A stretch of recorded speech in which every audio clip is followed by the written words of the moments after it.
Wildfires continue to threaten communities in the Northwest Territories. The latest is Fort Providence, which has been ordered to evacuate. The smoke has been pretty bad.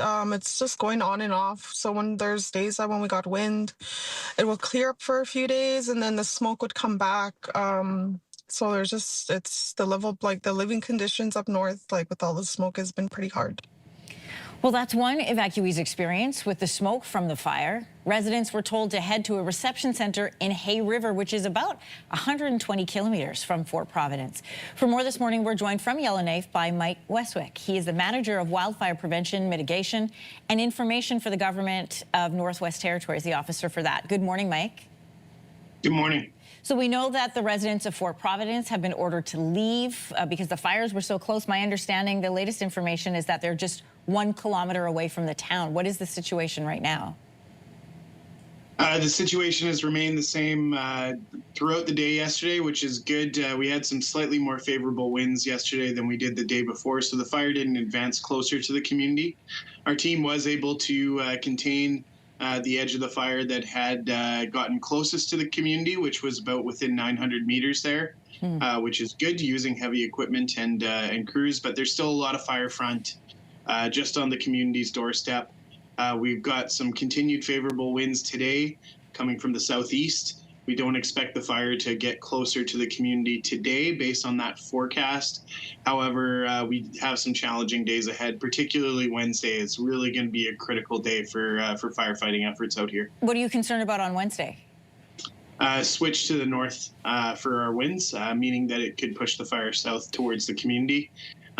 For our end, we've been preparing for this for some time. There's water cannons set up at the edge of the community. There's sprinklers set up on homes. We have heavy equipment working and have, widened the fuel breaks at the edge of the community. And we are exploring everything's on the table, really, in terms of efforts to contain what we can prior to that wind event. And ensure that we have community protection set up and strong in preparation for that day.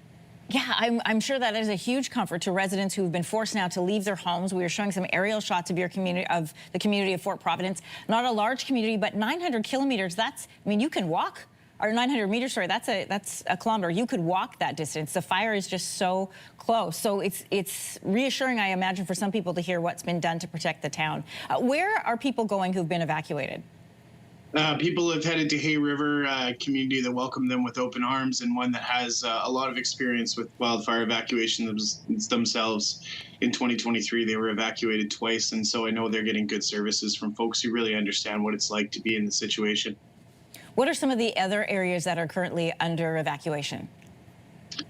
So the other community under evacuation order is the community of Wati. It's to the northwest of Béchacon, which is in the North Slave region, not so far away from Yellowknife. Folks were evacuated from there a few days ago due to a wildfire approaching from the south. Yesterday was a pretty good day for us up there. We got an ignition operation off just to the south of Lac Lamart, along the Lamart River, to take out vegetation in the fire's path, the wildfire's path to the community. That work was successful. We're working on cleaning up that line, extinguishing all the fuel at the edge of that ignition line. And that's going to go a long way to improving the threat situation for Wati. And Jean Marie River is under evacuation notice. There's no immediate threat, but we once again have, under that cold front passage the other day, saw that fire blow out to the south. And unfortunately, they've been on evacuation notice for really the majority of the summer at this point. So we're working hard and have a structural protection team mobilized to that community and are attacking it directly from the air as visibility allows, which has been a real challenge across all of our fires. We really haven't been able to safely fly for a lot of the time, and certainly nowhere near as much as we'd like to. Mike, aside from doing the job that you're doing this morning, which is being the information officer in interviews like this, you're also a resident up there. So what has it been like in terms of air quality and just the stress of people as this fire, they're fighting to control this fire? Yeah, I mean, these situations are always extremely stressful for folks, and you know, through various means, personal connections, professional connections. I know a lot of people in these communities very closely, and you know, it's our hearts really do go out to them. And what I'd say to them is that there's a big team out there working hard to make sure that you've got a home to come back to, a good community in good shape to come back to, and to come back as soon and as safely as possible. Mike Westwick with the government of the Northwest Territories. Thanks for your time. I know it is a busy one, so we appreciate you making time for us and our viewers. Thanks for having me. If you like that video, make sure to subscribe to the Your Morning YouTube feed, where you can find all kinds of new content posted every weekday morning.